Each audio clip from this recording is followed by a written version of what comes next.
It's easy to define or describe faith, but it's not easy to live lives of faith. Faith is the evidence of things not seen, the substance of things hoped for. Those are the words of the New Testament book of Hebrews, chapter 11 and verse 1. I remember a few years back, I was driving down the highway in Atlanta, and there was a billboard with a picture of, well, I think it was wine being poured into a glass, from a pitcher into a glass. And beneath it was the caption in the form of a question, got faith? Got faith? Is that what faith is? Is it something we can neatly pour into the container of our lives and say, got it? Got faith? Yes, sirree, Bob. Here's my faith right here. You know, the problem with that way of thinking about faith is it's just too neat, too sterile, too clean. Now, take away the glass and let that wine of faith freely pour, making a mess of things, but filling the air with its aroma. Then I think you have a pretty good picture of faith. For our podcast today, I placed a copy from the cover of my book, Masterpiece in the Making, so you could sort of see it. And the whole idea of Masterpiece is that our lives so often seem to be in such a terrible mess, and really sometimes they are. But colors and shapes everywhere, some bright and cheerful, others dark and somber. Some of the lines crisscross, the shapes are disjointed, but that's faith. Faith can't be neatly packaged. It can't be tied up in some theological doctrine that we just spout off. And so if you listen to the last episode, which is actually the first episode in this series, you know that the best way to understand this thing called faith is to think of it in terms of a journey and a personal story. Have you placed your faith in Jesus? Do you have a personal relationship of faith in Jesus Christ? Now, there's nothing wrong with that question, but I feel like it doesn't really convey the call of Jesus on your life and mine, not fully. I think it's more accurate to ask the question, are you on the journey of faith? Have you answered the call of Jesus to follow me? Now, I'm really not splitting hairs here, not at all. Your faith and my faith can be understood best in terms of a story, and it's the story of a journey. In fact, that is what biblical faith ultimately is. It is the story of our personal journeys with God through His Son, Jesus Christ. And those journeys can be messy. In fact, they are messy. They are filled with detours, times when our faith is just bleeding out all over the place. And it may even look like, at least in terms of conventional definitions of faith, it may even look like we don't even have any faith. Got faith? Well, let me see. I think there may be a little puddle of faith lying around here somewhere. It's messy. Sometimes it's downright ugly. I mean, look at Peter. What a great example of the kind of faith I'm talking about. Well, Lord, these other disciples may abandon you, but not me. I'm with you to the end. I'll die with you.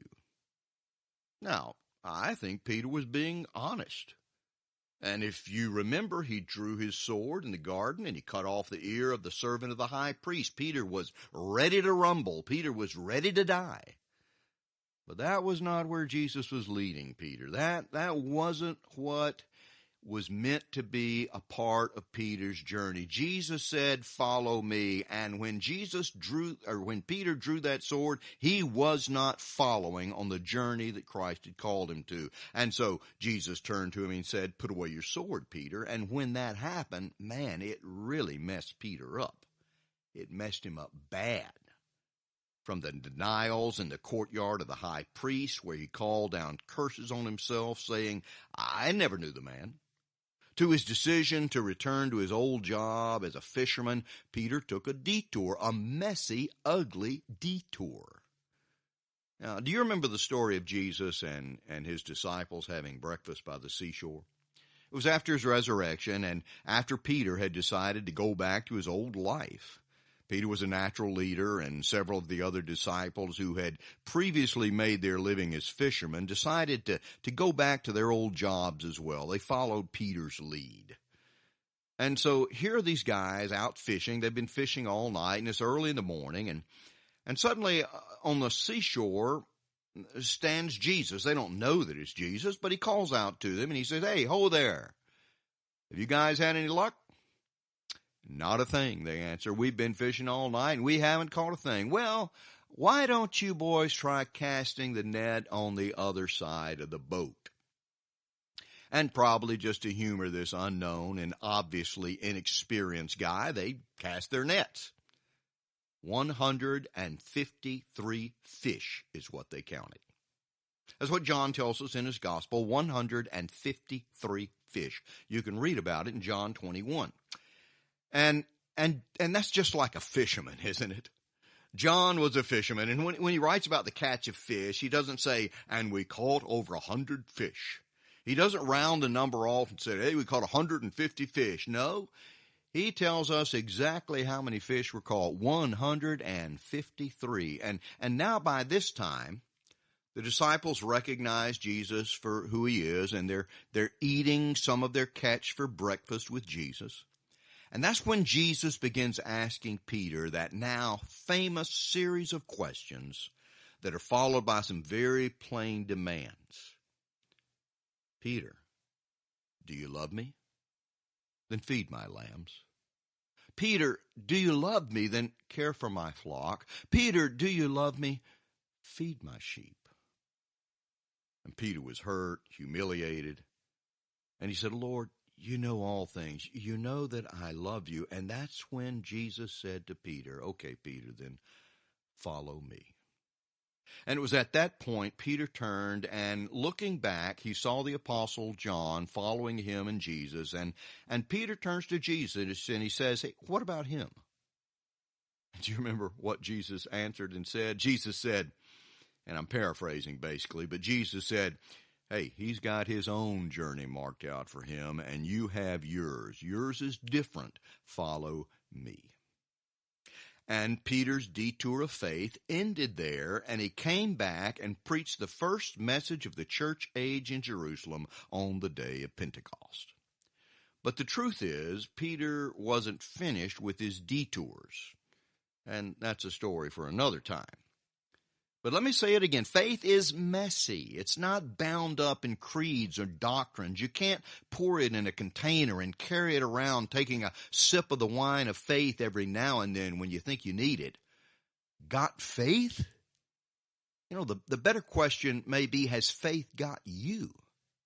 Has faith captured your heart so that come what may, detours and failures, and you pick yourself back up when you fall, you dust yourself off, and you get back on the journey with Jesus? Last time we looked in Genesis chapter 12 and verse 1, where it says that God followed Abram to follow me to a land I will show you. And 3 verses later, in Genesis chapter 12, verse 4, it says that Abram went as the Lord had told him. And so just like you and me, when we say yes to Jesus' call to follow me, Abraham's journey begins. Now, for me personally, that journey began at 15 years of age. I remember it like it was yesterday. I grew up in the First Methodist Church of Decatur, Georgia, about 5 miles outside of Atlanta. And it was on a youth retreat led by a missionary from Mexico where I was challenged by the cross and the death of Jesus on that cross for my sin. And I was challenged by the resurrection and the new life Jesus promised me through that empty tomb. I was challenged to respond to the call of Christ on my life. Follow me. And I really like the way Roger, that was the missionary's name, by the way, Roger. I like the way Roger did it. All of us were gathered together in a group when he shared the gospel with us. And after he issued the challenge of Christ to follow me, he paused. And he said, "If you're serious about following Jesus, I want you to find me at some point on this retreat, and we'll make an appointment together for you to come to the church when we get back, and we can talk together a little bit more about what it really means to follow Jesus. Well, I got with Roger. And the next week, on a Tuesday, we met together in the prayer room of the church. We talked for time, and I understood clearly what Jesus was calling me to do. And I got down on my knees. I asked Jesus to forgive me of my sin, and I committed myself to follow him. And I walked out of the church. It was a warm fall day. The sun was shining. The sky was blue, and that fresh smell and feel of autumn was in the air. And everything seemed new and different. The only way I know to describe it is to say it was like putting on a pair of glasses for the first time. Everything was fresh and new and clean. I was different. I went home and washed the dishes. And my mother asked me, "What in the world is wrong with you?" But I was different. And, I really wish I could tell you that the journey from age 15 to age 64 resembled a straight line of right decisions, going to the right college, getting the degree I needed, attending seminary, and serving happily ever after as a pastor. I really wished I could tell you that, but the truth is it wasn't long before I took my first and rather lengthy detour. I'll come back to that later. For now, let's go back to Abram, because it wasn't long before Abram took his first detour on his journey of faith, and it was a doozy. After Abram's yes to God's call to follow him, we read that God led Abram to what would become the promised land for his people, the land of Canaan. And it was there that God said to Abram, "This is your new home, and someday it will be filled with your descendants. It will be their land." And so in Genesis chapter 12, verse 7, we read that Abram built an altar to the Lord. Now that's a landmark. The first landmark on Abram's journey, an altar, a place of worship, a sign of commitment, a visible testimony of Abram's trust in God to care for him and to provide for his family. Now that's verse 7. Just 3 verses later, we read these words in Genesis chapter 12, verse 10. Now there was a famine in the land, and Abram went down to Egypt to live there for a while because the famine was so severe. In Genesis 12:1, we hear the call of God to Abram, "Follow me." In verse 4, we read that Abram did just that. He began his journey of faith. And then in verse 7, we find Abram rejoicing, building an altar, and supposedly settling down in the land to which God has led him. And then in verse 10, Abram takes his first detour. He leaves the land that God has promised him and promised his descendants, and he begins a journey into Egypt. Now that's when the trouble started. Sarah, Abraham's wife, she was a stunner. She was absolutely gorgeous. And Abram starts to worry. He's afraid that he's going to run into some Egyptians who are going to take advantage of his refugee status and kill him and take his wife. So do you remember what he does? Abram says to Sarah, "Hey, pretend like you're my sister." Now, I want you to pause a moment with me and think about that. This man on his journey of faith, this great father of our faith, Abram, he's ready to give his wife away to save his own skin. And in fact, that's exactly what happens. The Pharaoh ended up taking Sarah, and he planned to add her to his harem, so he takes her into the palace, and he begins, well, I guess we would say preparing, serenading her, and that's when all kinds of problems rear their ugly heads, and the palace is overrun with sickness and disease. And at some point, whether Sarah tells Pharaoh or God somehow personally communicated to the king of Egypt, Pharaoh finds out that Sarah is Abram's wife, and he gives her back. Which, by the way, is a lesson for all of us. How many times are the so-called pagans more in line with God's will and God's purposes than his own people? I'll let you think about that one. But now back to the story. Abram backtracks to where he took the detour. He goes to Canaan and he returns to the altar he'd made. To put it another way, Abram goes back to the place where he took his detour. And what does he do there? Well, Genesis chapter 13, verses 3 and 4 tell us, from the Negev, Abram went from place to place until he came to Bethel, to the place between Bethel and Ai, where his tent had been earlier and where he had first built an altar. There, Abram called on the name of the Lord. We're barely one chapter into the story of Abraham, and he's already detoured from his journey of faith and almost lost his wife. Just an aside here, I know times were different, and I know women didn't have the same status that they do in most of the world today, but if I had done what Abram did to my wife Sherry, I don't think I would have ever made it back from that detour.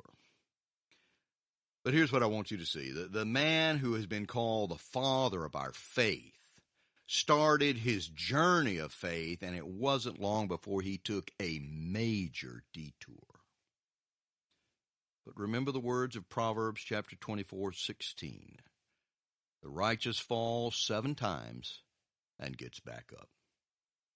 Abram fell, he fell hard, but he got back up. He went to Canaan, and he went back to that altar, and there he called again on the name of the Lord. Now, we're seeing a pattern here, a pattern that's going to take place in Abraham's life over and over and over again. But not only Abraham's life, as we read the Bible, we read over and over again about so many of these faithful men and women and their journeys of faith, and they fall and they fail and they blow it again and again and again. I don't know about you, but that encourages me, and it encourages me because, well, for one thing, it encourages me because I've never tried to give my wife away. But it encourages me because I've taken some real detours on my personal journey. It wasn't very long, less than a year to be sure, that I took a detour in my journey of faith.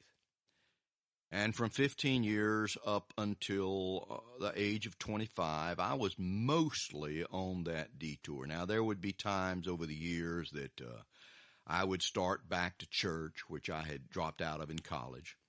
And I would begin praying and reading my Bible, just trying to rebuild that altar I'd constructed at 15 years of age. But honestly, most of those 10 years can only be described as a detour on my journey of faith. And just like Abraham, it was a detour that in some ways, just kind of happened. And here's what I mean. Abraham left Canaan in a famine. It would be easy to argue and say, hey, what else could he do? He had to take care of his family. But you see, that's where the issue of faith comes in. Stuff happens. In all of our lives, stuff happens. And sometimes, even before we realize it, we have taken a detour in our journey of faith. In my case, that detour came in the form of a beautiful young high school junior. I was a senior at the time. But a beautiful girl by the name of Marie captured my eye, and Marie and I were together for several years. She was, and I have no doubt that this is true to this day, but Marie was really one of the kindest and gentlest and most gifted people I've ever known. In many ways, Marie's influence on me played a major role in the idea and images of art in my book, Masterpiece in the Making. Marie, at an early age, was a prodigy, an incredibly gifted artist, but she became, through no fault of her own, a detour in my journey of faith. We'd been dating for about a year when I left home just outside of Atlanta, Georgia, and went to Greenville, South Carolina, where I began to attend Furman University, which was and is a very prestigious liberal arts school. And I loved my courses in history and sociology, political science, English literature, loved them all. But there was a problem. The problem was Marie was back in the Atlanta area, 3 hours away. I would skip classes for days to go see her, sleeping in my car, staying with friends in the area, whatever it took to be near my girlfriend. And I began looking into schools in the Atlanta area. I sent my application to Georgia Tech. That's how desperate I was. See, I grew up a diehard Georgia Bulldog fan, and Georgia Tech and Georgia are arch enemies, great rivals. I'd never pulled for Georgia Tech, but I wanted to be near my girlfriend, and so I applied to this top-notch math and engineering school, and definitely math and engineering were not subjects that I excelled in. But I applied, I was accepted, but not before I heard the voice of God. Here's what happened. I sent my application in for admission to Georgia Tech, and one night as I lay in my bunk bed in my dorm room, I prayed. I said, Lord, please help me to get into Tech. Please open the door so I can get back home and be near Marie, because, Lord, one day I'm going to marry that girl. In Jesus' name, amen. And after praying that prayer, I lay in bed waiting to fall asleep. But imagine my surprise when the voice of God spoke. Was it an audible voice, Dan, you ask? No. It was much louder than that. You see, God has the ability to bypass our ears and go straight to our spirits to speak, and that's what he did as I lay there after that prayer.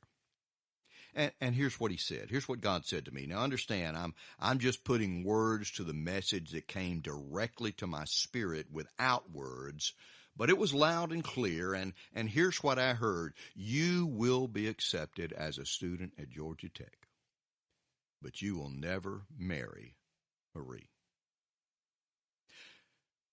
You may ask, Dan, are you sure that's what you heard? Couldn't it have just been your imagination, your own worried mind? No. In fact, what I heard was so real and so loud, reverberating in the core of my being and my spirit, that I sat up in my bed and I said to God, oh, yes, I am going to marry her. But just 2 years later, in my junior year at Tech, Marie broke up with me. She had taken an engagement ring by that time, and she'd said yes to marriage, but, it wasn't to be. It broke my heart. But instead of returning from the detour I was on, and again, I want to be clear, I had from time to time tried to get back on track with my faith journey, but I just kept falling again and again, failing over and over. But instead of returning from the detour on my journey of faith, I just journeyed further and further into Egypt.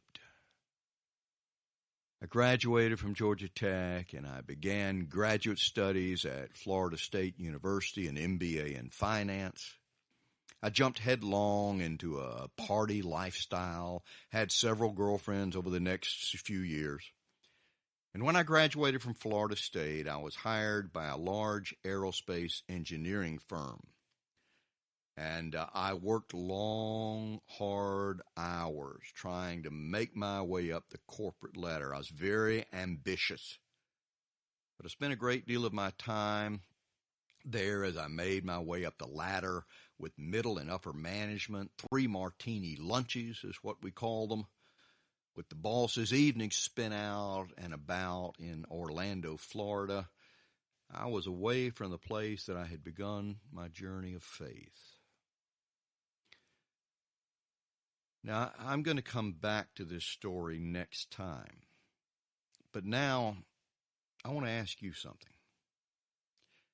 I want you to think about your detours.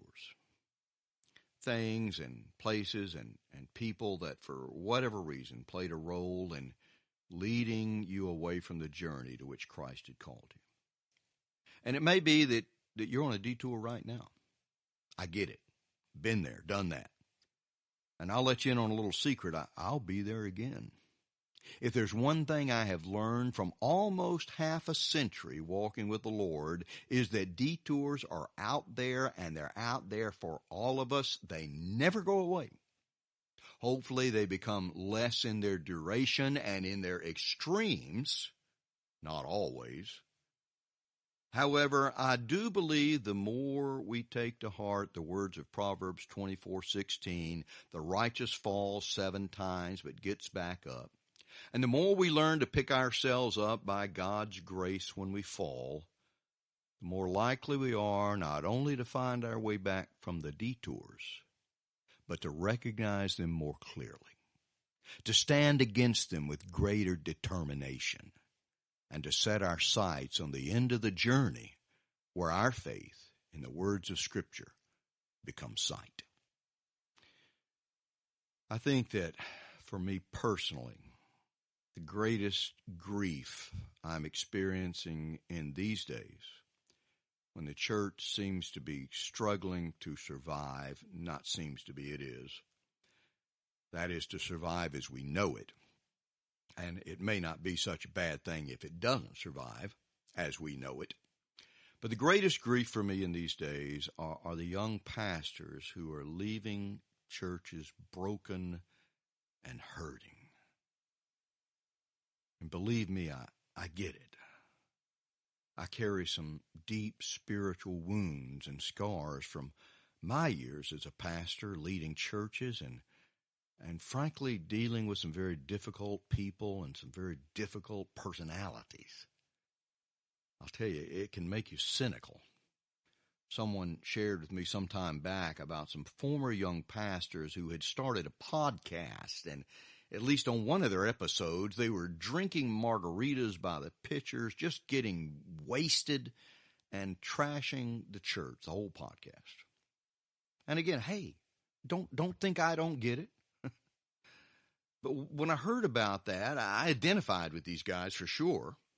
But when I heard about that, I couldn't help but think that these are just wounded souls. They're on a detour. And that detour is being accelerated by their own bitterness and cynicism. And it broke my heart. But it's not just the young pastors. It's a lot of young people. And in many ways, that's why I began Church on the Edge.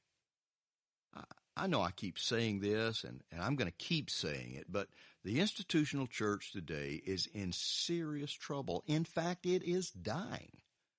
Disease is rampant in the church, and until some kind of major spiritual surgery takes place, I don't think the church in its present state, at least not in the United States, is going to survive.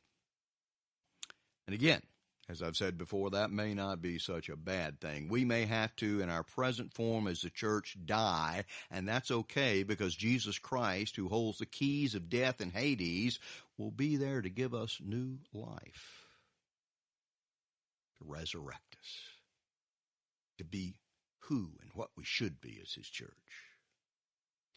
But for me, I want to call as many people as possible to this journey of faith.